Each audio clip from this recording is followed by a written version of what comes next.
bersiap untuk menanggalkan semua yang kotor. Di dalam nama Yesus, bukan sandal kami, tapi sikap hati kami, pikiran kami, Tuhan, di dalam nama Yesus.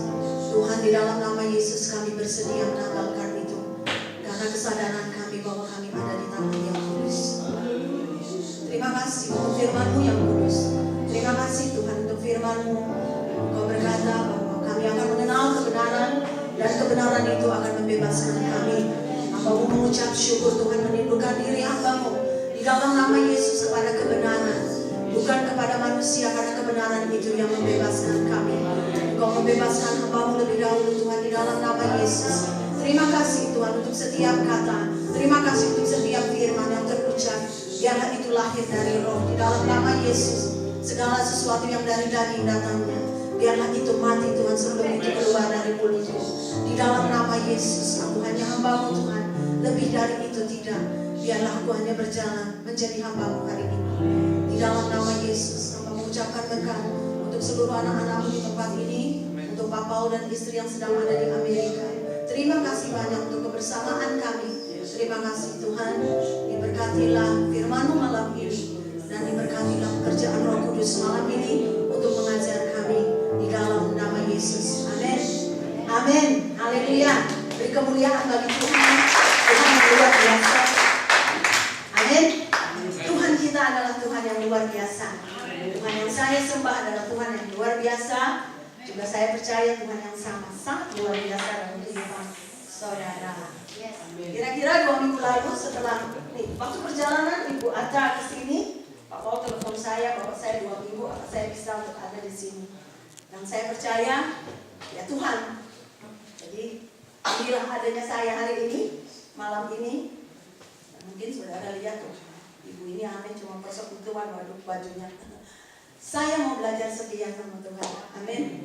Kalau saya hari Minggu berdiri seperti ini di depan lebih dari 100 orang, saya juga malam ini mau berdiri seperti saya berdiri hari Minggu.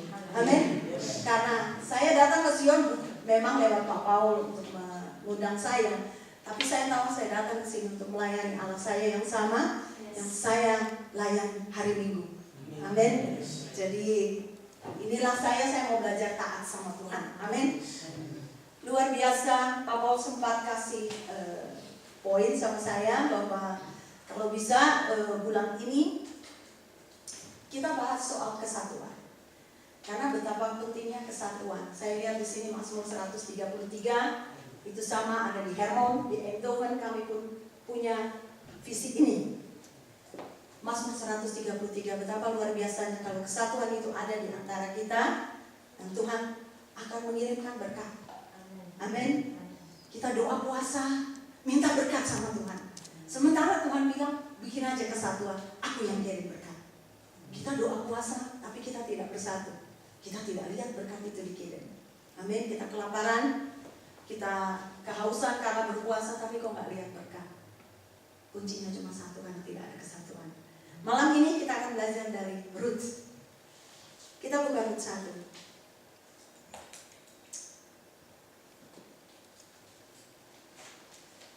Saya akan baca dari ayat 1. Rut 1 dari ayat 1. Pada zaman para hakim memerintah, ada kelaparan di tanah Israel. Lalu pergilah seorang dari Bethlehem Yehuda beserta istrinya dan kedua anaknya laki-laki ke daerah Moab untuk menetap di sana sebagai orang asing. Nama orang itu ialah Elimelek, nama istrinya Naomi, dan nama kedua anaknya Mahlon dan Kilion. Semuanya orang-orang Efrata dari Bethlehem Yehuda. Dan setelah sampai ke daerah Moab, diamlah mereka di sana.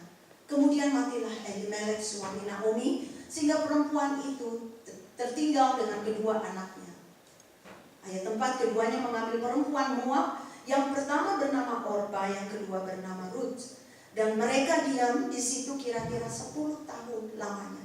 Lalu matilah juga keduanya, yaitu Mahlon dan Kilion. Sehingga perempuan itu kehilangan kedua anaknya dan suaminya. Sampai di situ dulu. Ada sebuah keluarga, mereka mengungsi. Saya jadi ingat seperti kejadian kami sekeluarga. Papa dan mama saya membawa kami ke Belanda karena Bukan karena ada kelaparan di Indonesia, tapi untuk mungkin tujuannya memiliki hidup yang lebih baik. Mungkin gambar ini kita kenal, terus mama papa saya bawa kami ke sini, dan seperti itu Elimelek, papa saya pun sekarang sudah meninggal. Jadi seperti itu, jadi saya mungkin bisa merasakan sedikit dari apa yang Naomi rasakan, pindah ke negeri asing. Tapi luar biasanya Naomi ini ditinggal sama suaminya. Habis itu anak-anaknya menikah. Dan setelah menikah, anak-anaknya mati juga. Kira-kira seperti apa perasaan Naomi? Ada di negeri orang, suami meninggal, terus cuma punya anak laki-laki 2, meninggal juga. Kita semua kayaknya pendatang ya. Ya toh? Kira-kira gimana rasanya kalau kita itu seperti Naomi? Pergi ke sini itu bersama suami dan anak-anak. Gak taunya apa yang diharapkan kita ini mau mendapat hidup yang lebih baik, kita pergi ke Belanda. Dan tiba-tiba suami kita meninggal dalam nama Yesus sayang. No. Terus bawa anak 2. Dan setelah itu anak pun meninggal. Tinggal mantu. Katanya sih mantu itu gak sama anak sendiri katanya. Saya belum bermantu jadi gak tahu. Jadi seperti itu. Jadi kira-kira saya bisa merasakan sedikit apa yang Naomi rasakan. Banyak sekali kesedihan, banyak sekali mungkin pertanyaan Naomi yang dia bisa tanya di dalam kesedihannya, kenapa harus seperti ini. Akhirnya Naomi berkemas untuk kembali. Jadi di ayat selanjutnya, kemudian berkemaslah ia, ayat 6. Kemudian berkemaslah ia, Naomi, dengan kedua menantunya, dan ia pulang dari daerah Moab. Sebab di daerah Moab ia mendengar bahwa Tuhan telah memperhatikan umatnya dan memberikan makanan kepada mereka. Maka berangkatlah ia dari tempat tinggalnya itu bersama dengan kedua menantunya. Ketika mereka sedang di jalan untuk pulang ke tanah Yehuda, di perjalanan berkatalah mertua Naomi, sang mertua, ibu mertua berkata kepada menantunya, pergilah, pulanglah masing-masing ke rumah ibunya. Tuhan kiranya menunjukkan kasih-Nya kepadamu seperti yang kamu tunjukkan kepada orang-orang yang telah mati itu dan kepadaku. Kiranya atas karunia Tuhan kamu mendapat tempat perlindungan masing-masing di rumah suaminya. Lalu diciumnyalah mereka. Tetapi mereka menangis dengan suara keras dan berkata kepadanya, tidak, kami ikut dengan engkau. Pulanglah kepada bangsamu, pulang kepada bangsamu. Tetapi Naomi berkata, pulanglah anak-anakku, mengapa kamu turut dengan aku? Bukankah tidak akan ada lagi anak laki-laki yang kulahirkan untuk dijadikan suamimu nanti? Pulanglah anak-anakku, pergilah, sebab sudah terlalu tua aku untuk bersuami. Seandainya pikirku ada harapan bagiku, dan sekalipun malam ini aku bersuami, bahkan sekalipun aku masih melahirkan anak laki-laki, masakan kamu menanti sampai mereka dewasa? Masakan karena itu kamu harus menahan diri dan tidak bersuami? Janganlah kiranya demikian anak-anakku. Bukankah jauh lebih pahit yang aku alami daripada kamu? Sebab tangan Tuhan teracung terhadap aku. Menangis pulanglah mereka dengan suara keras. Lalu Orpa mencium mertuanya itu minta diri. Tetapi Rut tetap berpaut kepadanya. Sampai ayat 14 ada pertanyaan yang saya mau ajukan. Orpa memutuskan untuk pergi. Dan Rut memutuskan untuk tinggal bersama mertuanya. Pertanyaan saya malam ini kepada saudara, kira-kira yang dilakukan Orpa itu normal atau tidak? Normal? Ya toh?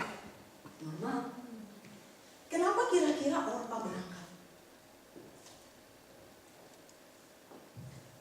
Wah, ini pertanyaan pakai jawab. Jadi saya kembalikan lagi, saya bisa melihat bahwa Orpa dan Rut adalah mantu yang luar biasa. Dari mana saya bisa tahu? Ayat 8, berkatalah Naomi kepada kedua menantunya, pergilah, pulanglah masing-masing ke rumah ibunya. Tuhan kiranya menunjukkan kasih-Nya kepadamu seperti yang kamu tunjukkan kepada orang-orang yang telah mati itu dan kepadaku. Orpa dan Rut adalah menantu yang luar biasa, yang mengasihi anak-anak Naomi dan mengasihi Naomi sebagai mertua. Mantu. Tapi yang kita mau pelajari malam ini adalah apa yang membuat Ruth tinggal bersama mertuanya. Dan apa yang membuat Orpa memutuskan untuk meninggalkan mertuanya. Saya mau kembalikan cerita ini atau kejadian ini kepada kehidupan kita sehari-hari. Pernikahan misalnya. Dua orang yang menikah. Kita berjanji untuk saling setia sampai mati. Hanya mati yang memisahkan. Waktu saya menikah dengan suami saya, waktu kami di catatan sipil di sini, ditanya, Menir jawab, maukah engkau menerima Tineke sebagai istrimu dalam suka dan duka? Dia nggak jawab, dia bilang zeker. Padahal nggak bisa bahasa Belanda, tapi zeker dia tahu. Gitu. Nah kalau kita melihat, jadi saya percaya saat kita mengadakan satu perjanjian, saat itu kita belum bisa terpikir apa yang akan terjadi di masa yang akan datang. Makanya banyak orang bilang, ya, saya cepat kelar deh Pak, biar kita bisa pesta gitu kan. Tidak pernah si pengantin berdua sudah memikirkan yang dukanya itu enggak, yang sukanya aja. Tapi mereka berjanji dengan ucapan, ya, dalam suka dan duka. Dan saat yang duka datang, lupa itu. Naomi, pertanyaan saya yang kedua. Saat Naomi berkata, pulanglah engkau anak-anakku, biarlah kalian pulang ke rumah ibumu dan tinggalkan aku. Kira-kira tulus nggak wakilnya? Kalau saya mertua, saya suami saya meninggal, anak saya meninggal yang dua, saya cuma di negeri asing ini tinggal punya menantu dua. Dan di situ dikatakan menantunya itu sangat mengasihi saya. Kira-kira ada nggak harapan kecil di dalam hati saya? Mudah-mudahan mereka tuh memilih untuk menemani aku pulang. Saya rasa ada. Saya mau pulang ke negeri di mana saya tinggal. Tapi sebagai mertua saya juga nggak mau egois untuk menarik mereka ikut saya. Jadi tawaran itu saya kasih. Sementara pasti di hati kecil saya, moga-moga di anak-anak ini mantu saya tuh mau merawat saya yang tua ini. Gitu. Saya berpikir, mungkin. Saya tidak tahu. Tapi akhirnya, Orpa itu pergi. Nah, saya melihat, saya belajar bahwa Orpa adalah menantu yang luar biasa. Tapi dasar dia mengikut Naomi adalah karena Orpa menikah dengan anak Naomi. Bukan karena mau ikut visinya Naomi. Visinya Naomi adalah kembali kepada bangsanya karena Tuhan sudah memulihkan. Dia mendengar di Moab bahwa Tuhan sudah memulihkan bangsanya. Tuhan mulai memberikan kemakmuran di negeri itu. Dan Naomi adalah orang yang percaya. Saat dia mendengar Tuhan bekerja, ada satu kerinduan di dalam hatinya, aku mau kembali.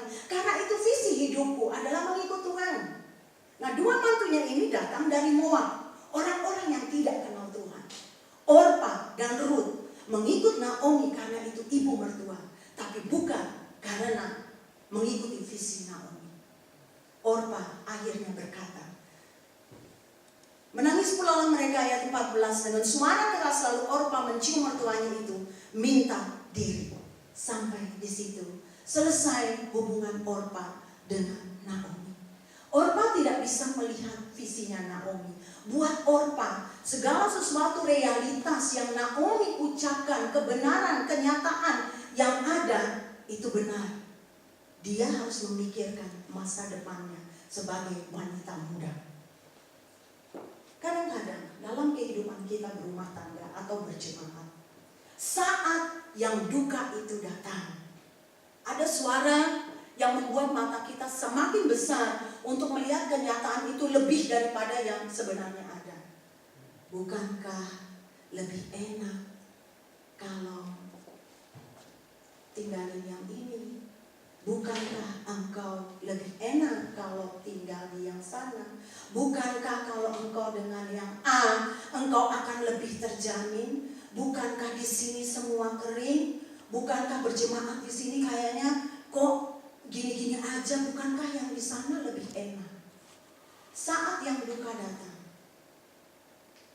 itu sukanya dibeberkan di depan mata kita, dan kita mulai melihat yang duka itu kayaknya duka sekali. Saat kita masuk ke dalam satu persatuan, satu ikatan, apakah itu jemaat bergereja, apakah itu ikatan pernikahan, apakah itu ikatan pekerjaan, kesatuan. Saat kita masuk di sana, kita tidak mengerti visi atau kita tidak mengerti kenapa kita ada di sana. Kita akan melihat kenyataan itu menjadi satu alasan untuk berangkat. Bisa mengerti, saudara?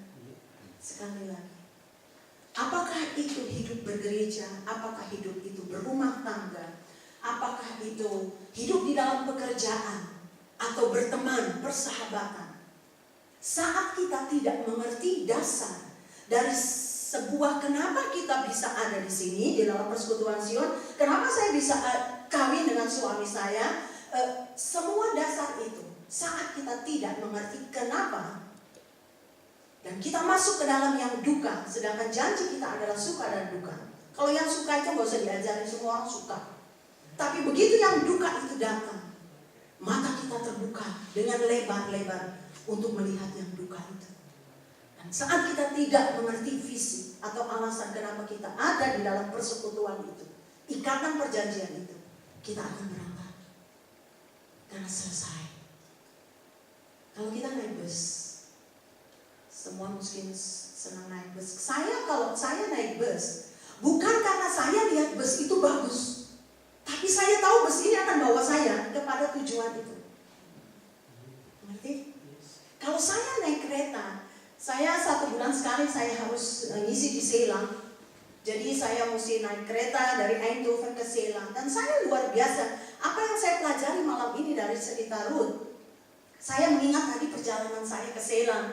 Naik kereta setiap kali ada stasiun yang saya lewati, kondekturnya itu ngomong toh, Rosendal, yang mau turun gini-gini. Jadi perjalanan itu kita kemana, itu selalu diberitakan. Dan malam ini buat saya sendiri, saya belajar bagaimana caranya saya bisa menjaga satu kesatuan yang saya sudah ikat, yang saya sudah imani, adalah mengerti selalu kenapa saya ada di sini.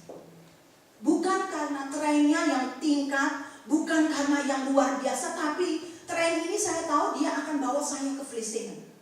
Apakah itu jelek warnanya, atau saya nggak suka warnanya, tapi saya tahu ini pasti akan bawa saya ke sana.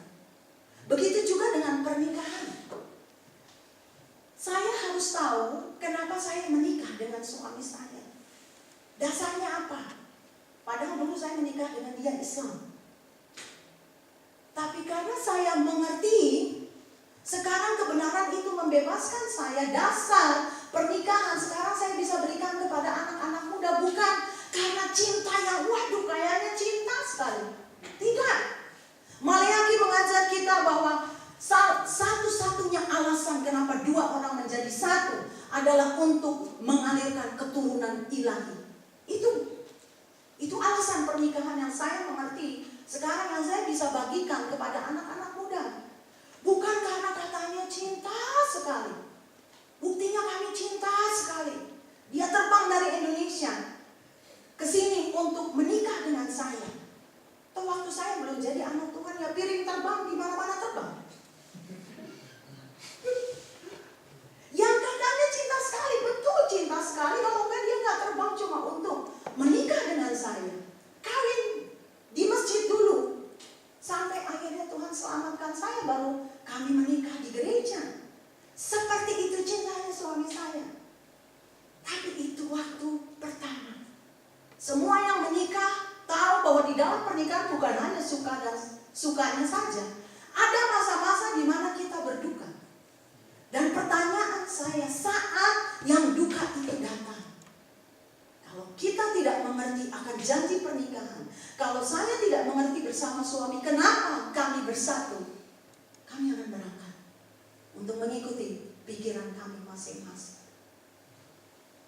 Jadi yang saya mengerti malam ini, saat kita mengikat satu perjanjian, saudara ada di persekutuan Sion. Saya berharap saudara ada di tempat ini, datang ke tempat ini bukan karena Pak Paul yang luar biasa, ramah, suka ketawa.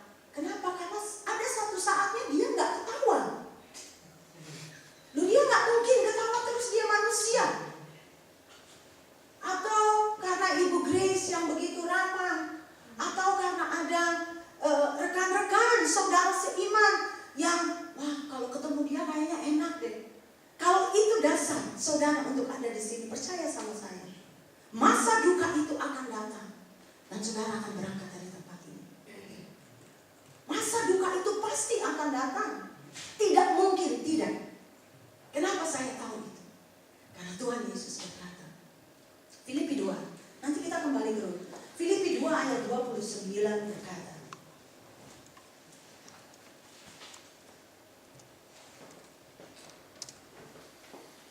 Filipi 1 ayat 29. Filipi 1 ayat 29 berkata, sebab kepada kamu dikaruniakan bukan saja untuk percaya kepada Kristus, melainkan juga untuk menderita. Kita bersyukur untuk keselamatan kita, bahwa kita percaya kepada Kristus. Kasih karunia. Ternyata kasih karunia bukan hanya keselamatan, tapi kasih karunia juga menderita bagi dia. Dari Filipi 1 ayat 29 saya bisa mengerti bahwa di dalam hidup ini bukan hanya ada suka, tapi ada penderitaan bagi kebenaran. Dan saat saya harus menderita bagi kebenaran, saya harus mengerti kenapa saya mau menderita bagi kebenaran. Tapi saat saya menikah dengan suami saya hanya karena dia misalnya banyak uang, orang yang luar biasa, mungkin ada saatnya Tuhan izinkan uang itu habis. Kalau itu yang menjadi dasar kenapa saya mengikat persatuan dengan suami saya, kami tidak akan 2 tahun lagi merayakan pernikahan kami yang ke-25 tahun. Tidak akan. Tapi saya mengerti kenapa saya mengikat perjanjian dengan suami saya. Jadi sekali lagi, malam ini saya mau menghimbau saudara, biarlah malam ini saudara kembali kepada satu perenungan. Kenapa saya ada di persekutuan Sion? Kalau cuma karena Pak Paul yang ramah tamah, atau Citris yang senang masak, itu bukan dasar yang sangat memegang saudara untuk setia sampai akhir. Kembali kepada ini. Saya percaya ini ditaruh untuk mengingatkan saudara. Tapi biar jangan sampai ini ditaruh untuk pajangan. Ini bukan ditaruh untuk hiasan malam ini. Jadi tidak lagi sebagai semboyan atau dasar kenapa kita ada di sini. Oh ya biar manis gitu toh, di depan ada yang biru-biru. Oh bukan, itu bukan tujuannya. Tujuannya ini ditaruh di sini supaya saudara dari bangku saudara melihat. Dan seperti kondektur yang di kereta, setiap kali ada stasiun, setiap stasiun yang saya lewati, beliau bilang Rosendal terus, dan saya tahu, oh saya ada di jalur yang benar. Saya harus di Tilburg saya harus pindah ke kereta yang Rosendal saya harus pindah lagi kereta yang ke Vlissingen. Dan setiap kali kondektur itu berkata, saya ada di jurusan yang betul, saya ada di kereta yang betul. Kadang-kadang keretanya kotor. Kenapa? Karena hari Minggu orang-orang obstak dan Minggu semua botol bir atau kaleng bir di dalam kereta. Buat saya nggak jadi masalah. Kenapa? Karena saya tahu walaupun itu kotor, walaupun saya lihat banyak yang harus diberesi, tapi kereta ini bawa saya ke tujuan sana. Seperti itulah hidup persekutuan gereja. Kadang-kadang di dalam masa duka, iblis mulai membuka kenyataan kekeringan. Kita mulai melihat yang sebenarnya sudah ada. Yang sebenarnya kenyataan itu sudah ada. Naomi, dia itu ditinggal mati oleh anaknya, dan si menantu ini kan sudah tahu keadaan Naomi. Tapi di dalam perjalanan tawaran itu baru keluar. Jadi sebenarnya sudah ada kekeringan itu. Si menantunya sudah lihat. Tapi kenapa baru diputuskan waktu di perjalanan? Karena Naomi membeberkan kebenaran. Naomi membeberkan kenyataan hidupnya. Bahwa tidak ada lagi yang diharapkan dari perempuan tua ini. Naomi berkata, aku ini ibu yang tua. Apa yang kalian harapkan dari saya? Saya tidak punya lagi suami. Seandainya saya pun punya suami, dan malam ini menikah dan punya anak, masa sih kalian mau menunggu? Naomi mengembalikan Ruth dan Orpa ke dasar kenapa mereka mengikuti Naomi. Hanya karena anak-anaknya, Kilion dan Mahlon, bukan karena mertua. Dan yang satu terbuka, betul ya, betul apa yang ibu mertuaku bilang. Ngapain aku ikut perempuan tua ini? Nah, aku masih muda, banyak yang mau sama aku kok. Betul dulu, mama dari dulu bilang gitu. Kan lebih cepat saya perginya. Kata Orpa, bu si ibu kenapa begini dari tadi? Orpa memutuskan dengan air mata yang keluar dari daging. Dia berkata, terima kasih mama mertua untuk kesadaran mama melepaskan saya. Sekarang saya pergi pulang, cari yang lain. Kan sudah gak ada anak ibu. Saya makanya basis saya ikut ibu itu karena anak ibu yang cakep itu loh. Tapi udah mati sekarang. Ya sudah saya berangkat. Tapi Ruth tetap tinggal. Sekarang kan kita belajar kenapa Ruth tinggal. Sama kok, Ruth juga masih muda cantik. Tapi dia memutuskan untuk tinggal dengan mertuanya. Kebenaran, kenyataan, realitas yang disampaikan mama mertua sama. Aku perempuan yang tua, tidak ada lagi yang bisa diharapkan dari aku tidak punya anak. Kenyataan itu tidak membuat Ruth bergeser. Dia berkata, aku tetap ikut mama. Kenapa kamu tetap ikut aku? Dijawab oleh dia. Kata Ruth, janganlah desak aku meninggalkan engkau dan pulang dengan tidak mengikuti engkau. Sebab kemana engkau pergi, ke situ juga aku pergi. Dan di mana engkau bermalam, di situ jugalah aku bermalam. Bangsamu lah bangsaku, dan Allahmu lah Allahku. Di mana engkau mati, aku pun mati di sana. Dan di sanalah aku dikuburkan. Beginilah kiranya Tuhan menghukum aku. Bahkan lebih lagi daripada itu, jikalau sesuatu apapun memisahkan aku dari engkau, selain daripada maut. Ruth tidak mempunyai dasar anaknya Naomi yang dia nikahi. Dari semua jawabannya tidak ada kata-kata karena aku menikah dengan anakmu, ma, inilah rasa terima kasih. Oh tidak. Perhatikan, jangan desak aku meninggalkan engkau, sebab kemanapun engkau pergi. Sekarang Ruth mengikat perjanjian dengan mertuanya. Saya mendalami, kok bisa? Kan dia pasti juga sama Orpa. Berarti dia menikahi anaknya Naomi, ya sama situasinya. Tapi ternyata 10 tahun.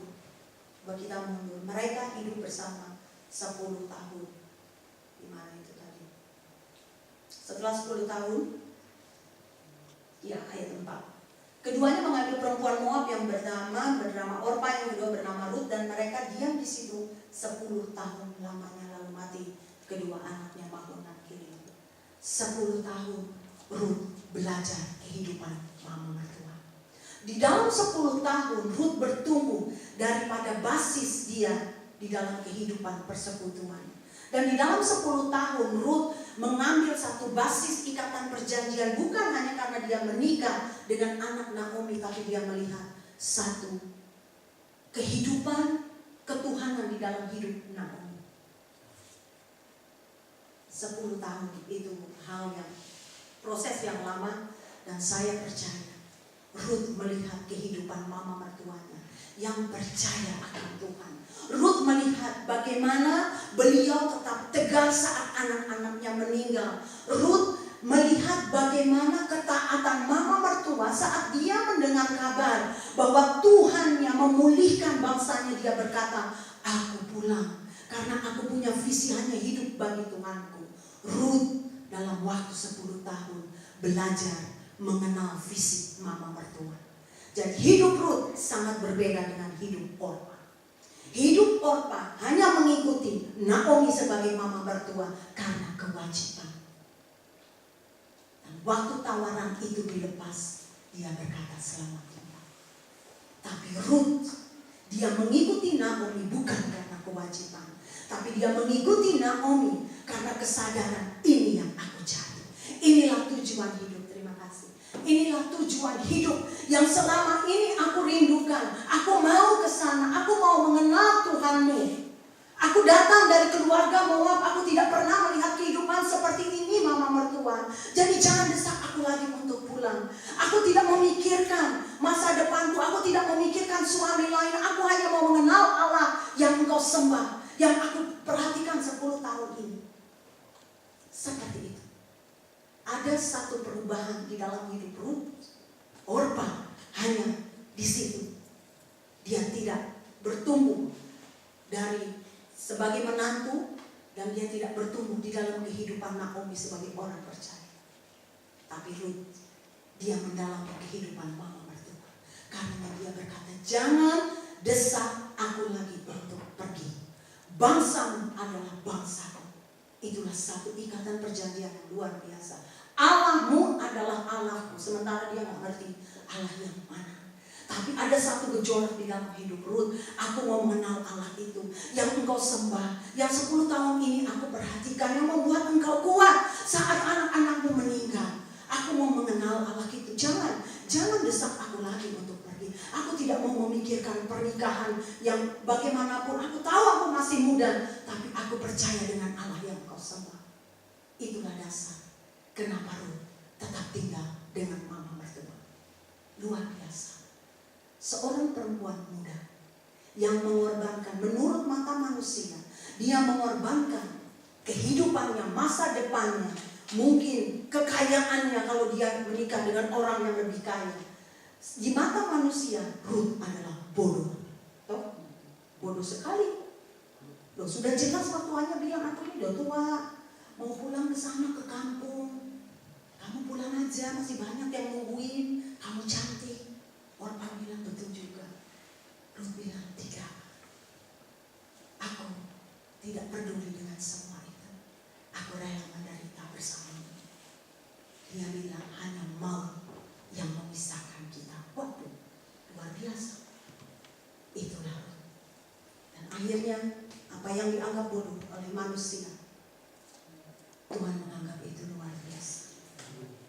Kadang kita meninggalkan satu ikatan perjanjian yang kita buat dengan persahabatan, di dalam persahabatan pernikahan atau ikatan berjemaah, hanya kita diperlihatkan dengan kenyataan kekeringan, dan rasanya kalau kita berangkat dari sini kita akan lebih diberkati, kita akan lebih menerima yang baik.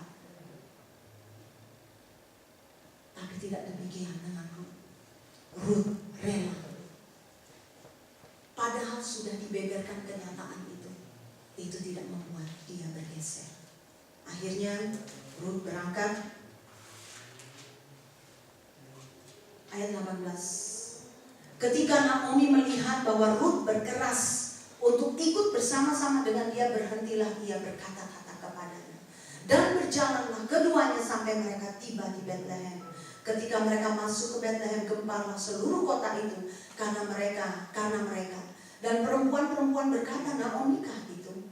Tetapi ia berkata kepada mereka, janganlah sebutkan aku Naomi, sebutkanlah aku Mara, sebab yang Maha Kuasa telah melakukan banyak yang pahit kepadaku.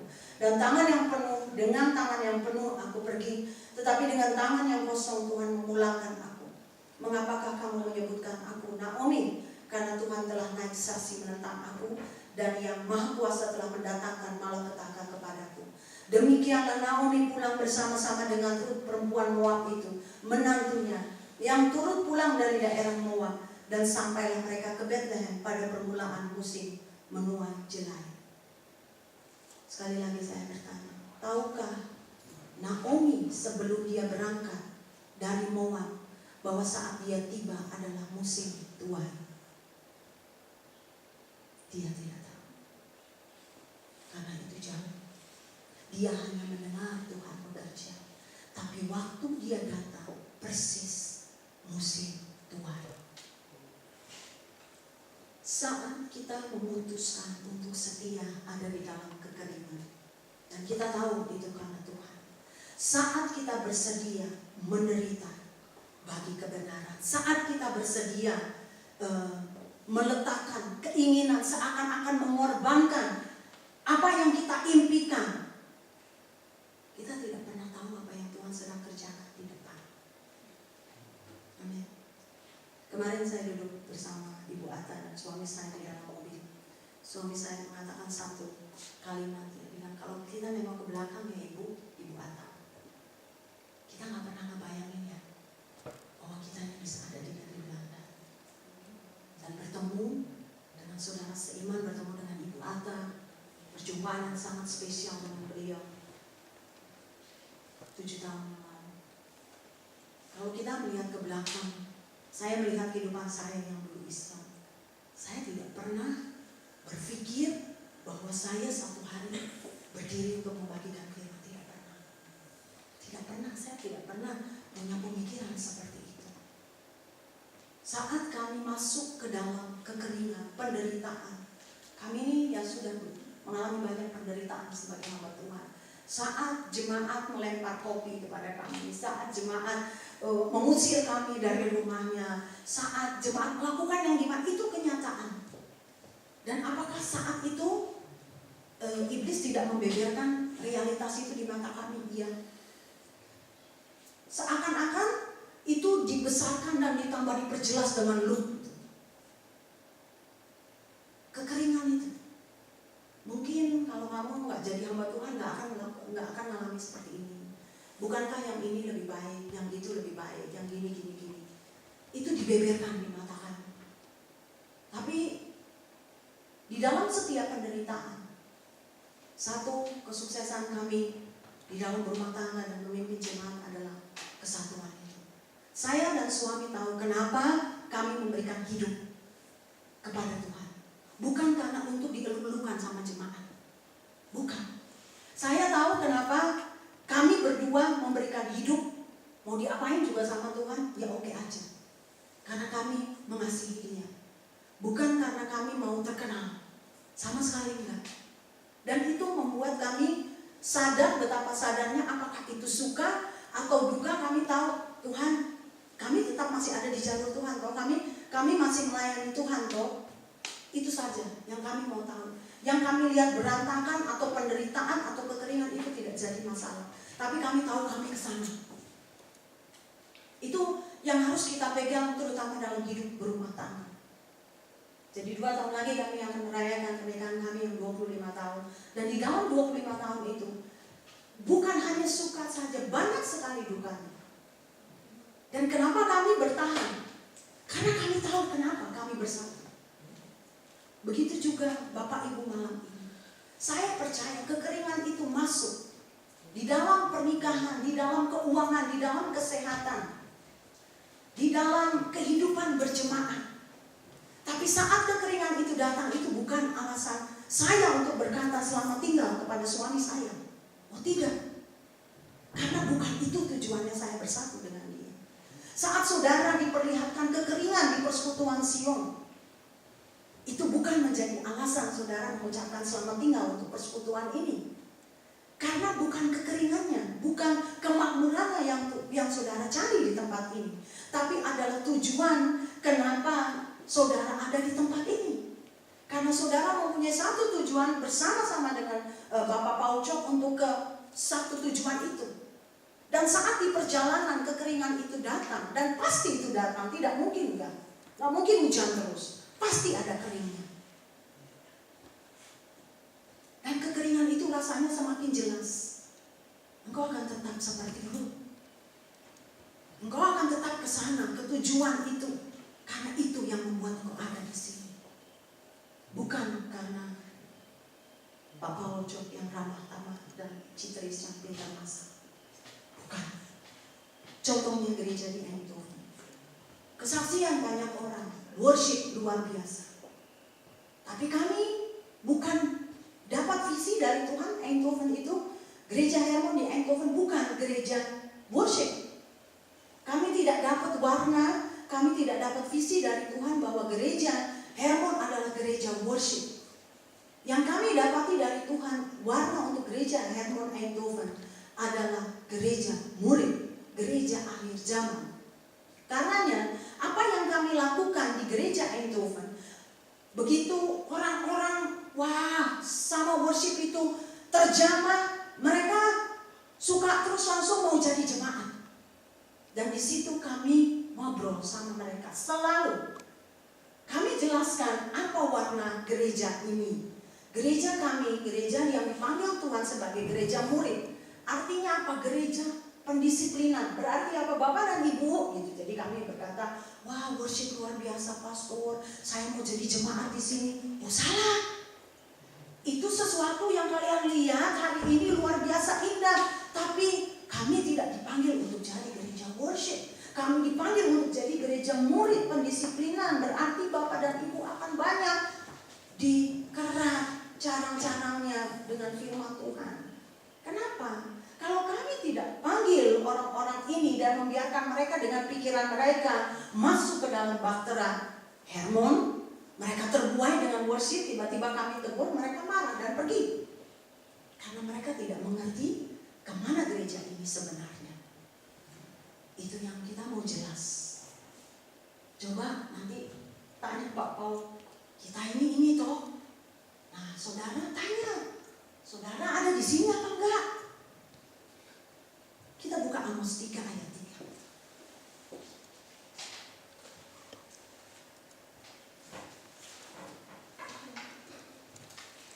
Amos 3 ayat 3 berkata,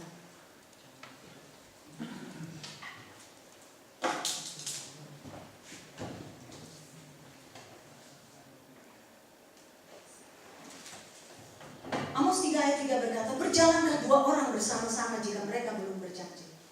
Tidak mungkin, saudara. Kalau saya tadi di mobil sama suami saya, pikiran saya mau misalnya ke Scheveningen, dia mau ke sini, kan aneh. Loh nanti dia parkir, saya tanya lautnya mana? Banyak orang berjalan bersama-sama tanpa berbicara lebih dulu kita mau kemana. Amos 3 ayat 3 berkata, kita mesti jelas dulu ini kita mau kemana. Supaya nanti di perjalanan tidak ada apa itu salah paham. Suami istri, sekali lagi anak-anak muda, saya tidak tahu siapa yang belum menikah di sini. Jangan menikah cuma karena dasar cinta. Waduh, itu zaman dulu sekali. Sampai katanya Romeo and Juliet yang satu bunuh diri. Waduh, itu tidak alkitabiah sama sekali. Jangan. Amos 3 ayat 3. Saat engkau mau menikah dengan seseorang, pastikan bahwa tujuan hidup pasangan calon pasanganmu sama dengan tujuan. Kalau dia hanya mau menikah dengan engkau karena engkau cantik, waduh, kita itu nanti jadi tua terus keriput, tidak seperti yang dulu lagi. Berarti dasar itu tidak ada lagi. Amos 3 ayat 3, pegang itu. Apakah itu di dalam persahabatan, di dalam pekerjaan, di dalam kehidupan berjemaat? Tahu persis kenapa saya ada di sini. Karena saya sepakat punya tujuan yang sama. Dan saat kekeringan itu datang, itu tidak menggoyahkan saudara. Engkau akan tetap memperjuangkan perjalananmu sampai akhir. Karena tujuanmu sama. Amos 3 ayat 3. Saat kekeringan datang di dalam kehidupan kami sebagai suami istri atau apapun masalah anak-anak, tidak akan mengucapkan kami akan tetap berjalan. Seperti itulah Ruth yang mengenal Naomi. Ruth bukan lagi seorang menantu, tapi Ruth adalah seorang anak rohani yang mengerti kemana mertuanya akan pergi. Dia tidak mengikuti Naomi hanya karena kebagusan, kegantengan anaknya Naomi. Tapi setelah anak itu mati, dia mengerti, aku mengikut Naomi karena aku mau mengenal Allahnya Naomi. Dan akhirnya Allahnya Naomi mengangkat Ruth dan memberikan dia Boaz. Luar biasa, sangat luar biasa. Kita teruskan Ruth sedikit lagi.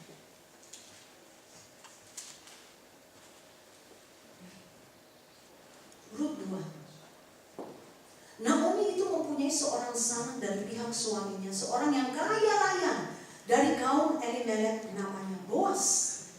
Maka Ruth perempuan perempuan Moab itu berkata kepada Naomi, biarkanlah aku pergi ke ladang, memungut bulir-bulir jelai di belakang orang yang murah hati kepadaku. Dan saut Naomi kepadanya, pergilah anakku. 3 pergilah ia lalu sampai di ladang dan memungut jelai di belakang penyabit-penyabit. Kebetulan ia berada di tanah milik Boas yang berasal dari kaum Elimelek. Keberuntungan pertama yang Tuhan perlihatkan, karena Rut bersedia mengabdikan diri, seakan-akan mengorbankan masa mudanya, seakan-akan mengorbankan masa depannya, kekayaannya yang mungkin bisa dia dapat seperti korban. Dia mengorbankan itu dan mengikut Naomi. Tuhan menjawab dia dengan luar biasa. Persis saat Naomi tiba, musim tuai sedang berlangsung. Dan tiba-tiba Rut minta izin kepada mama mertua untuk bekerja. Mama mertua bilang, pergilah anakku. Dan tiba-tiba dia masuk ladang seorang kaya raya, Boas. Apakah semuanya kebetulan? Kita bilang kebetulan. Tapi saya percaya Tuhan memperhitungkan semua yang Rut korbankan untuk mengenal Allah Naomi. Saat Rut berkata kepada Naomi, jangan desak aku lagi, aku akan ikut engkau. Hanya mau yang memisahkan kita, surga terbuka. Dan Tuhan sudah mempersiapkan masa tua yang Tuhan sudah mempersiapkan ladang Boas, dan itu terbuka bagi Rut untuk dimasuki. Kadang kita tidak tahan untuk menanti masa tua. Kita pergi saat kita lihat tidak ada harapan. Setelah Yesus mati, dia bangkit. Tidak akan ada kematian terus. Saat kita masuk di dalam satu kekeringan atau duka, banyak sekali yang masuk di kepala kita dan di telinga kita. Semua alasan-alasan yang membenarkan kita untuk berangkat dan mengakhiri semuanya. Sementara Tuhan sudah menanti dengan satu tuaian yang luar biasa yang tidak pernah kita pikirkan. Dan itu hilang. Bagaimana saya tahu itu hilang? Nama Orpa tidak pernah lagi disebut di dalam Alkitab. Berhenti.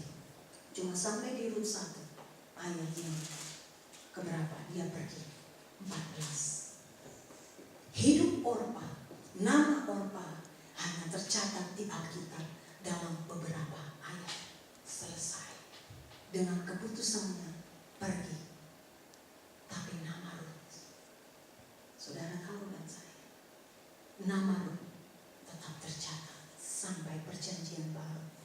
Karena dari Rut turunlah Yesus Mesias. Apakah itu pernah terpikir oleh Rut dan Naomi sebelumnya? Tidak. Seakan-akan Rut bodoh sekali. Wanita yang masih muda. Mungkin kalau punya teman-teman yang banyak, bego sekali kamu ya. Orpa dong, luar biasa, pintar. Mikirin masa depan. Kan gak salah, udah meninggal kok suaminya, cari yang lain. Seakan-akan dia bodoh sekali. Memberikan diri, mengabdikan diri kepada mama mertua yang tua, yang tidak punya, yang tidak ada lagi yang bisa diharapkan dari ibu ini. Tapi tidak ada satu orang pun yang tahu apa yang tersirat di dalam hati Rut. Aku bukan mau mengabdikan diri kepada mertuaku, aku mau mengenal Allah yang dia sembah. Tidak ada yang tahu, tapi Allah menjawab kerinduan hati Rut. Dan namanya terpilih di dalam keturunannya untuk melahirkan Mesias. Namanya tercatat di Alkitab. Sedangkan Orpa berhenti sampai di sana. Kelihatannya Orpa lebih pintar dari Rut. Tapi Tuhan mengangkat Rut. Rut 4. Saya hampir selesai.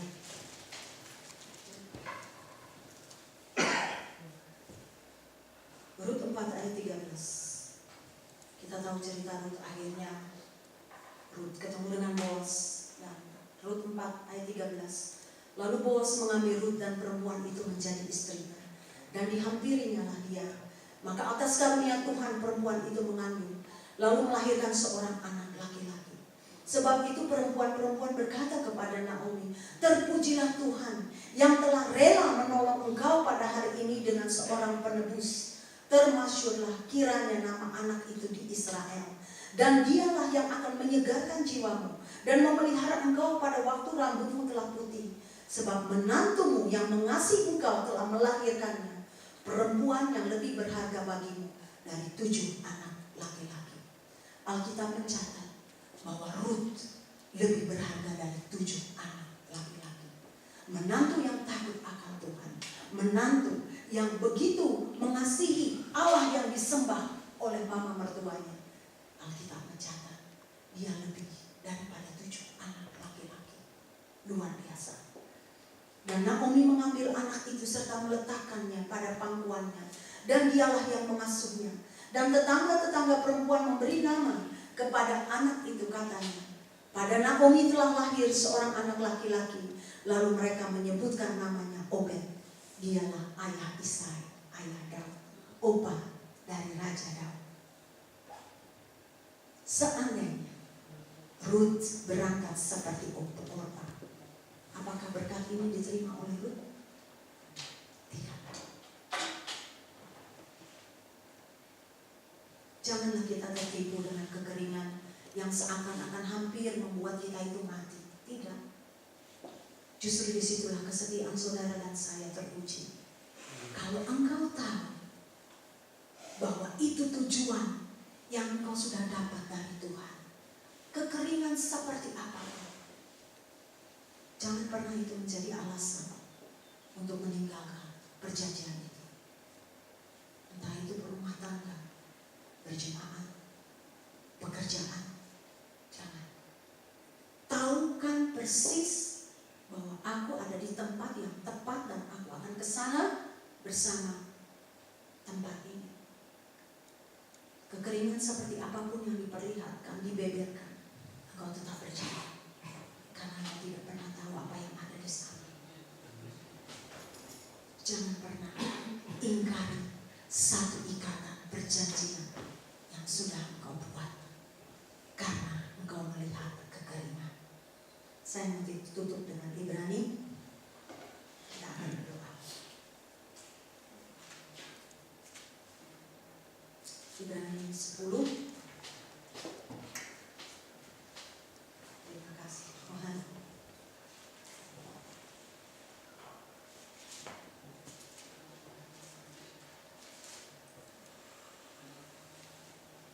Ayat 35. Sebab itu janganlah kamu melepaskan kepercayaanmu karena besar upah yang menantinya. Jangan lepaskan imanmu saat engkau ada di dalam kekeringan. Saat kekeringan itu dibeberkan di depan mata kita. Sekali lagi, apakah itu dalam pernikahan, di dalam kehidupan berjemaat, bergereja, persekutuan, apapun, pekerjaan. Saat kekeringan itu dibeberkan di depan mata, tetap imani bahwa engkau ada di jalan yang benar. Karena besar upah yang menanti. Sayang, jangan tinggalkan. Upah itu diberikan nanti, bukan sekarang. Upah itu diberikan saat kita ada sampai di garis akhir. Dan upah itu menanti kita. Dia tetap diam di sana. Kita yang berjalan ke sana. Dan saat kita pergi, kita tidak akan melihat upah itu. Sebab kamu memerlukan ketekunan supaya sesudah kamu melakukan kehendak Allah, kamu memperoleh apa yang dijanjikannya itu. Banyak orang memperoleh janji dari Tuhan, tapi mereka tidak tekun di dalam kekeringan. Mereka tidak tekun di dalam penderitaan. Mereka terkacau balau pikiran mereka dan mereka pergi. Alkitab berkata, sebab engkau memerlukan ketekunan supaya sesudah kamu melakukan kehendak Allah. Saya bisa menerima janji Allah, saya bisa melakukan kehendak Allah, tapi saya juga bisa tidak menerima upah itu. Kapan? Saat saya memutuskan untuk berangkat. Waktu saya mengalami kekeringan. Tekun di dalam kekeringan, tekun di dalam penderitaan. Kenapa? Karena kita sudah baca Filipi 1 tadi ayat 29. Dia memberikan anugerah kasih karunia untuk menderita. bagi kebenaran. Ya tapi suamiku gak punya pekerjaan lagi, mau makan apa? Loh waktu menikah dasarnya apa? Karena uangnya dia, nah itu salah. Lebih baik dibetulkan di depan Tuhan. Sekarang Tuhan, dulu kami itu menikah karena dia kaya. Sekarang gak punya pekerjaan Tuhan. Tapi Alkitab berkata hanya kematian yang bisa memisahkan. Bukan dompet yang kosong. Tuhan dulu waktu saya menikah, aduh Tuhan dia ganteng sekali. Sekarang Tuhan seperti itu modelnya. Dulu waktu saya menikah dengan suami saya rambutnya banyak sekali.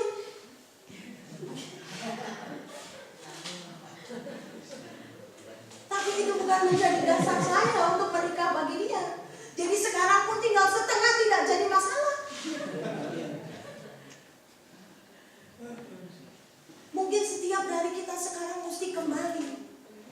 Saat ini kalau ada yang bimbang di dalam satu ikatan, apakah itu pernikahan, bergereja, persekutuan atau kerja, coba malam ini kita kembali kepada Tuhan dulu. Dasarnya saya mengikat perjanjian itu betul atau tidak Tuhan? Biarkan Tuhan membenarkan itu malam ini. Karena yang bagus di mata kita itu akan menjadi tidak bagus. Dan sekali lagi jangan itu menjadi alasan engkau memutuskan satu ikatan perjanjian. Saya akan terlambat untuk khotbah di Filistin. Kalau saya bilang, wah keretanya kotor sekali, saya mau keluar dari sini. Loh, yang rugi saya. Jemaat di sana nunggu saya. Saya nggak datang. Kenapa? Keretanya kotor. Loh kan aneh. Loh tapi keretanya itu betul bawa ke Filisingan. Iya, betul. Ke Filisingan tapi saya masuk kotor semua. Jadi saya turun. Nah, jemaat bingung tuh di sana. Ibu ini kenapa? Seperti itu yang terjadi dalam hidup kita. Kita tahu kebenaran itu, tapi toh kita memutuskan untuk mengingkari. Cuma karena kekeringan, kekacauan yang kita lihat. Jangan tertipu dengan itu. Belajar dari Rut. 37 sebab sedikit, bahkan sangat sedikit waktu lagi, dan ia yang akan datang sudah akan ada tanpa menangguhkan kedatangannya. Yang sedikit itu ya sabar. Ya tapi gak tahu si ibu udah 10 tahun seperti ini bu. Ribut terus. Mungkin kitanya yang harus puasa.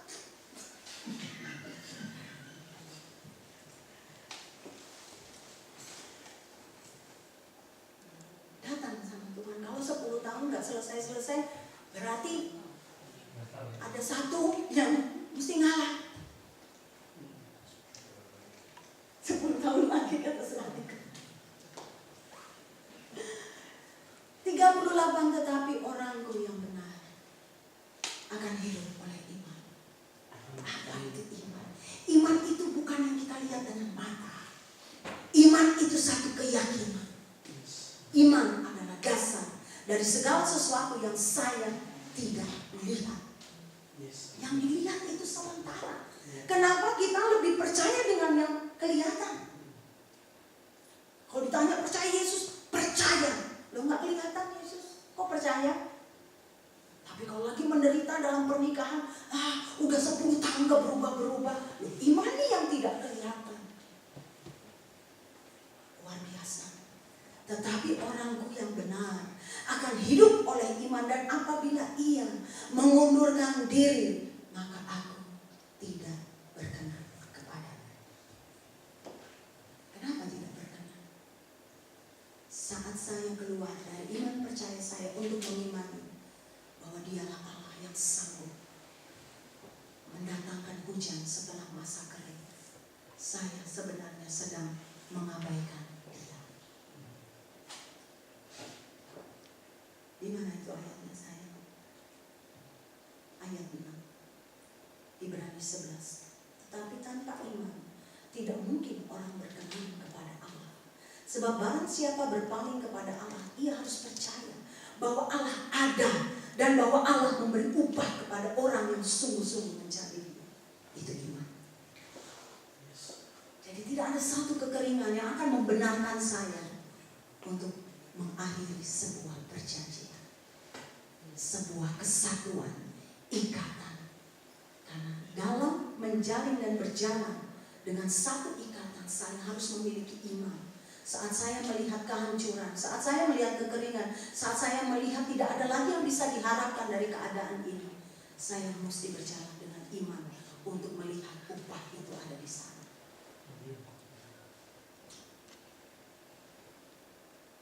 Hari Minggu yang lalu, cucu saya berulang tahun, dia 5 tahun. Saya pernah bersaksi di sini, tapi saya tidak tahu mungkin ada yang belum mendengar.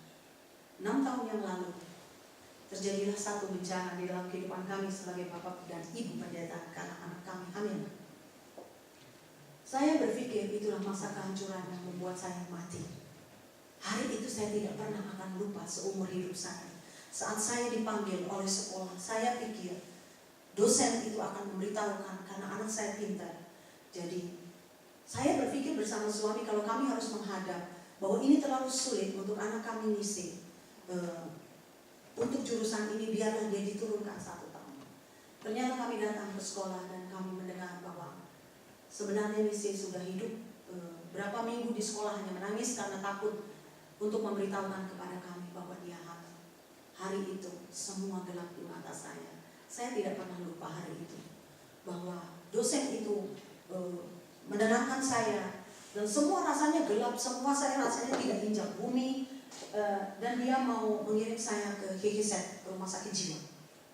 Saya bilang saya mau pulang dan saya percaya saya akan keluar dari masalah ini bersama Tuhan. Dosen itu berkata, tepat ibu berkata, karena itulah yang dijawab oleh anak ibu, bahwa ibu adalah orang yang percaya dan anak ibu percaya bahwa ibu akan kuat mendengar ini. Masuklah kami ke dalam masa kekeringan dan kehancuran. Jemaat yang meninggalkan kami dan jemaat yang membalikkan firman itu kepada kami, dan mereka berkata bahwa kami bisa menggembar-gemborkan soal kekudusan, uruslah dulu anakmu sendiri. Itu yang kami terima 6 tahun yang lalu. Sebagian dari jemaat berangkat, kami masuk ke dalam kekeringan. Hari itu, hari yang sama, suami saya sudah mau mengangkat telepon untuk berhenti jadi hamba Tuhan. Dia mau memberikan semua pelayanannya kepada salah satu panatua di Hermon dan memilih untuk menemani anak kami di masa-masa sukar ini. Tapi Ibu Atta berkata, waktu itu Ibu Atta ada di negeri Belanda, Tuhan mempersiapkan segala sesuatu. Dan Ibu Atta berkata, biarlah kita tidak memutuskan sesuatu dari daging yang belum kami doakan. Kami sepakat untuk berpuasa 21 hari untuk masalah ini, dan setelah 21 hari ternyata kami bersedia untuk menerima semua hinaan dari siapapun dan tetap berdiri menjadi hamba Tuhan bersama anak dengan perut yang besar. Dan setelah sekarang cucu saya sudah 5 tahun, Emi kemarin berulang tahun 5 tahun, dan kami melihat lagi ke belakang betapa Tuhan yang begitu luar biasa mengangkat kita saat kita berusaha, saat kita berani memberikan diri untuk terbuka dengan kekurangan kita dan tetap melayani Dia. Sekali lagi, sejak saat itu kami sadar kenapa kami melayani Tuhan. Bukan karena mau dieluk-elukan oleh manusia, tapi kami tahu itulah cawan yang harus kami minum. Tuhan menjawab itu pribadi kepada saya waktu kami mau berdiri di depan seluruh jemaat untuk mengakui dosa ini. Pagi itu Tuhan memberikan Matius 26 kepada saya. Dia berkata, kamu tahu Tineke, 2000 tahun yang lalu aku ada di Getsemani. Di hadapanku ada satu cawan dan itu pahit sekali. Waktu aku bilang sama Bapak, kalau bisa cawan ini berlalu Bapak, karena aku tidak tahan meminumnya. Bapak tidak jawab apa-apa. Akhirnya aku berkata, seakan-akan pagi itu sebelum saya ke gereja, ada satu percakapan antara saya dengan Tuhan di tempat tidur saya. Terus rasanya Tuhan Yesus ngomong sama saya. Terus aku berkata kepada Bapak, tapi biarlah kehendak-Mu yang jadi dan bukan kehendak-Mu. Ada lagi suara. Dia berkata, tahukah engkau cawan siapa itu? Itulah cawan dosamu. Tuhan Yesus bilang sama saya, itulah salah satu cawan dosamu yang aku minum. Dan aku minum pahit. Tapi karena aku minum itu, engkau sekarang berdiri menjadi hamba-Ku. Saat ini, kata Tuhan, itu di di depan pun ada cawan yang sama. Itulah dosa anakmu. Tapi kalau engkau bersedia meminum itu yang pahit, penghinaan semua orang, anakmu akan hidup. Seperti aku meminum cawan dosamu di negara engkau menjadi hambaku saat ini. Begitupun saat engkau bersedia minum cawan itu dari anakmu, engkau bersedia bersama-sama dengan dia melalui penderitaan ini, anakmu akan hidup. Saya bilang sama Tuhan, kalau engkau sudah minum cawan dosaku dan aku bisa hidup dan menjadi hambamu, aku bersedia meminum cawan dosa anakku supaya dia hidup kembali. Saudara tahu, ketakutan saya sebagai ibu, anak saya yang pintar itu, dia berhenti sekolah karena dia jadi ibu yang muda. Itu ketakutan saya. Itulah kekeringan yang iblis beberkan. Tidak ada masa depan lagi. Impianmu menjadi hamba Tuhan sudah hangus, tidak ada lagi. Tapi Tuhan membangunkan kami hari itu dengan Matius 26. Dan saya melihat kemarin Emi berulang tahun 5 tahun. Saya lihat lagi semua kejadian. Saya mengucap syukur sama Tuhan. Terima kasih Tuhan, karena aku tidak pernah memutuskan ikatan perjanjian bersamamu hanya karena kekeringan, kenyataan yang saya lihat dalam hidup ini. Anak saya misi bulan Oktober ini, kalau Tuhan menghendaki dan saya percaya, biar selesai master dalam umur 22 tahun. Master MBA, Master Bergerak Ekonomi, saya sendiri nggak ngerti. Yang saya takutkan bahwa dia akan tertinggal sekolahnya. Kemarin dia abscond dengan dia bekerja sebenarnya cuma stasiun di Eindhoven Airport, tapi ternyata direktur dari Eindhoven Airport itu mau pup dia. Saya bilang, Nisa, tujuan kamu adalah bukan bekerja tapi hanya stasiun, tapi bukan seperti itu. Nisa dipakai oleh perusahaannya, sekarang dia sudah tidak kerja lagi, dia mau fokus untuk sekolahnya supaya betul-betul Oktober dia bisa selesai. Nisa dipakai oleh perusahaannya hanya untuk dikirim untuk membenahi persoalan. Di mana ada perusahaan cabang yang punya masalah, Nisa harus ke sana untuk closing problem. Terus dia settle satu tim dan dia berangkat lagi ke semua perusahaan. Dan ya, direktur sama cinta sama dia, tapi saya bilang, Nis, kembali kepada fokus. Kamu harus kembali supaya fokus Oktober kamu selesai master. Semua yang saya takutin, tidak ada satu pun yang terjadi. Yang saya tuai hari ini adalah sukacita. Seperti Ibu Grace, kami juga, saya mau kesaksian. Tuhan memberkati kami dengan rumah yang baru. Dan rumah kami sudah kami overdrafter. Jadi papa dari Emi, dia membeli rumah kami, dan kami diberkati Tuhan untuk membeli rumah yang lain. Dan jaraknya itu hanya 5 menit. Begitu saya lihat Tuhan memberkati kami dengan luar biasa, hanya karena bersedia masuk ke dalam penderitaan dan tetap mengimani Tuhan itu Allah yang luar biasa. Kesaksian saya mau menghibur Bapak Ibu Saudara yang saat ini mungkin sedang bimbang dengan satu ikatan perjanjian, apakah itu rumah tangga, apakah itu pekerjaan, apakah itu berjemaat atau bersekutu. Pastikan bahwa saudara ada di tempat divisi yang tepat. Jangan biarkan kekeringan atau kenyataan yang kacau yang diperlihatkan itu membuat saudara mengingkari, memutuskan satu ikatan. Karena upah itu tidak akan engkau lihat. Saya sudah melihat upah itu dari Bapak. Jemaat yang meninggalkan kami, mereka kembali.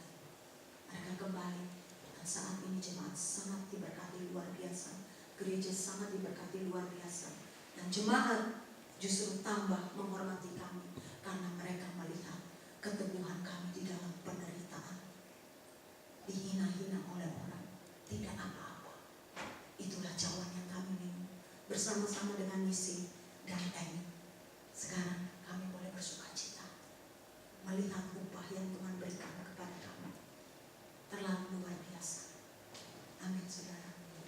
Jadi itulah saya tutup dengan ayat 39 Ibrani 10. Tetapi kita bukanlah orang-orang yang mengundurkan diri. Tidak, saudara. Kita bukan orang-orang seperti itu.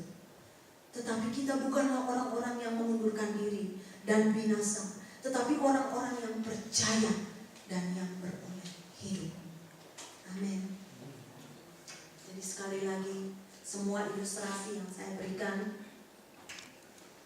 tentang keberangkatan saya dengan kereta sebulan sekali ke Vlissingen, kereta yang kotor itu tidak membuat saya keluar dari kereta, tapi saya harus pastikan bahwa kereta itu bawa saya ke tujuan yang benar dan tepat. Jadi apakah itu kotor, tidak jadi masalah. Apakah catnya jelek, saya tidak suka warnanya, itu tidak menjadi masalah buat saya. Tapi saya tahu saya ada di dalam tujuan yang benar. Amin. Mari kita berdoa. Bapa di dalam surga, hamba mengucap syukur untuk malam ini di dalam nama Yesus. Terima kasih untuk ketekunan Ruth yang kami boleh belajar, Tuhan, dalam nama Yesus. Sekali lagi di mata manusia, Ruth adalah perempuan wanita muda yang bodoh sekali. Mengorbankan masa mudanya, mengorbankan kecantikannya, hanya mengikuti mama mertua yang tua, yang tidak punya lagi segala sesuatu yang dia harapkan sebagai wanita muda. Kelihatannya iparnya Orpa lebih pintar, karena dia meninggalkan dan memilih untuk meraih masa depan sesuai dengan pikiran. Bapa di dalam nama Yesus, Engkau mengajar kami malam ini untuk kembali hidup dengan iman, bukan dengan apa yang terlihat. Terima kasih Tuhan untuk upah yang menanti kami. Walaupun kami sedang menabur dengan air mata, tapi kami percaya kami akan menuai dengan sukacita. Terima kasih Tuhan untuk masa kekeringan. Terima kasih Tuhan di dalam nama Yesus untuk segala sesuatu yang kami lihat saat ini tidak beres. Tapi kami mau hidup dan melangkah malam ini dengan iman. Dan kami mau imani Tuhan dalam nama Yesus bahwa upah itu menanti kami. Terima kasih Tuhan. Terima kasih untuk nama Ruth yang Kau perlihatkan malam ini. Nama itu terus Engkau ingat di hati ini. Tuhan terima kasih. Keputusan Ruth dalam nama Yesus untuk menderita, Engkau jawab itu Tuhan dalam nama Yesus. Terima kasih. Ruth akhirnya terpilih di dalam garis keturunannya untuk melahirkan Mesias. Sedangkan nama Orpa selesai sampai di keputusannya meninggalkan satu perjanjian. Terima kasih Bapa. Hamba mau berdoa malam ini untuk persekutuan Sion di dalam nama Yesus. Biar malam ini Kau berbicara, Kau hembusi nafas visi yang Kau berikan kepada Pak Paul dan istri dalam nama Yesus. Sebagai rekan-rekan sekerja Tuhan, sebagai saudara-saudara seiman, kami tidak bisa menyelami apa yang Kau berikan, yang Kau hembusi di dalam kehidupan Pak Paul dan istri. Seperti itu pun doa hamba Tuhan. Apa yang Engkau taruh di dalam pikiran, roh, jiwa, dan tubuh suamiku sebagai gembala, aku yang istri, aku tidak pernah bisa mengerti. Karenanya doaku selalu Tuhan, Engkau menghembusi itu juga di dalam hidupku, supaya aku bisa berjalan bersama dia, menemani dia di dalam saat kekeringan.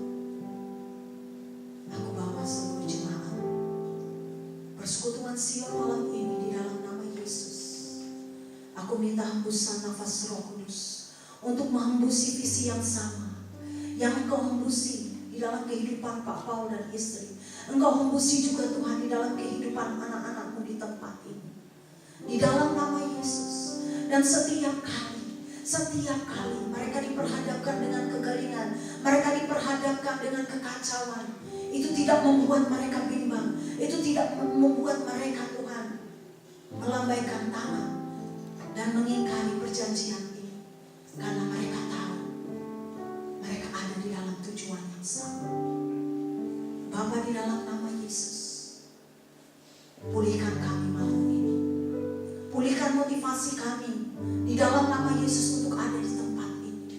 Pulihkan kami Bapa di dalam nama Yesus, bukan Karena Pak Paul sempat menolong kami dan kami tidak enak untuk meninggalkan ini. Bukan karena Pak Paul yang begitu ramah dan Citrace mungkin yang suka masak. Itu yang menjadi dasar kami untuk ada di sini. Tuhan pulihkan itu dalam nama Yesus. Hembusi visi itu Tuhan. Hembusi dengan nafas-Mu. Sehingga kami boleh berjalan seperti Amos 3 dan 3 katakan. Kami berjalan di dalam kesepakatan. Begitu juga Hamba mau bawa setiap rumah tangga malam ini. Di dalam nama Yesus. Kembalikan kami kepada ikrar pernikahan kami di depan altar. Kami mengucapkan ya untuk suka dan duka.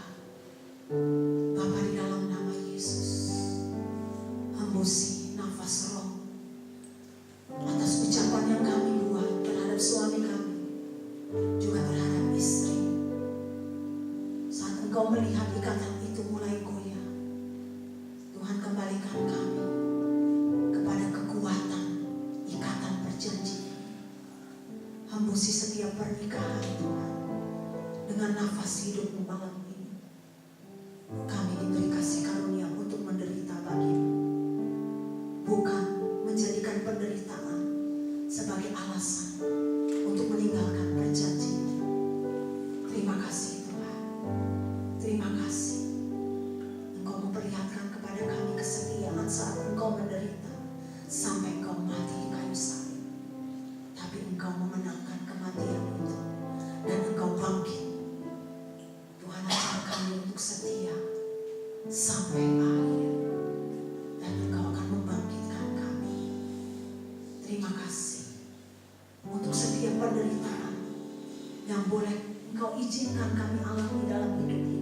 Terima kasih untuk kesempatan menerima tangan yang kuat di dalam setiap penderitaan. Hamba mengucap syukur secara pribadi untuk keajaiban kebersamaan di dalam kehidupan kami sekeluarga sebagai hamba di dalam setiap penderitaan. Terima kasih untuk Matius yang Kau bukakan di Getsemani. Terima kasih untuk kesediaan-Mu Tuhan Yesus meminum cawan dosaku sehingga aku hidup. Terima kasih Tuhan, beri kami kekuatan untuk meminum cawan orang-orang yang kami kasihi supaya mereka bisa hidup. Bukan kami malah menginjak-injak mereka, tapi kami mau Tuhan mengangkat mereka. Terima kasih Tuhan, beri kami hati untuk ikut menderita seperti Engkau. Hamba mengucapkan berkat untuk anak-anak-Mu di tempat ini. Sekali lagi untuk Pak Paul dan istri yang sedang di Amerika. Terima kasih. Di dalam nama Yesus, Hamba kembalikan firman-Mu kepada-Mu Tuhan. Biarlah Kau berbicara lebih dalam soal kesetiaan-Mu di dalam penderitaan. Dan Engkau membukakan lebih jelas lagi upah yang akan diterima anak-anak. Hamba tidak tahu apa yang mereka sedang alami, tapi biarlah mereka melihat Ruth sebagai contoh malam ini untuk tetap teguh di sana dan tidak beranjak seperti Orpa, dan mereka akan menerima upah yang sama di dalam nama Yesus. Seperti Ruth, aku melepas berkat itu Tuhan, bahwa anak-anak-Mu yang malam ini bersedia untuk mengalami duka, untuk mengalami penderitaan itu bersama-Mu. Mereka akan melihat upah seperti itu. Mereka akan Engkau pertemukan dengan Boas, dan Boas itu akan mengangkat hidup mereka di dalam nama Yesus. Terima kasih Tuhan.